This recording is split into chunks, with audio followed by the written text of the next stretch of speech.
इन्डियाको लागि केही सोसाइटीलाई केही रिटर्न गरौँ भन्ने उद्देश्यले फाउन्डेसनको चाहिँ दर्ता गरियो, त्यसको अवधारणा तयार गरियो र त्यही अनुसार विगत लगभग 10 वर्षदेखि काम गरिरहेको छ।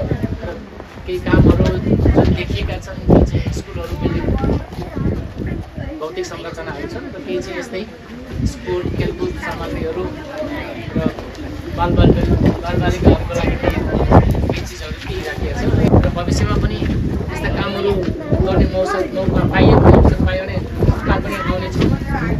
अब यो हामीले ल्याएको चिजहरू मलाई आशा छ काम लाग्छ, बच्चाहरूले यसलाई इन्जोय गर्नेछन्, रमाइलो गर्नेछन् र यसको सदुपयोग हुनेछ भन्ने मेरो आशा छ।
शैक्षिक सामग्रीमा भाइ बहिनीहरूले अब भोलिका दिनमा सुस्पष्ट रूपमा खेल्न पाउनेछन्। यो शैक्षिक सामग्रीले यो विद्यालयको एउटा आर्थिक पाटो जोगाएको छ।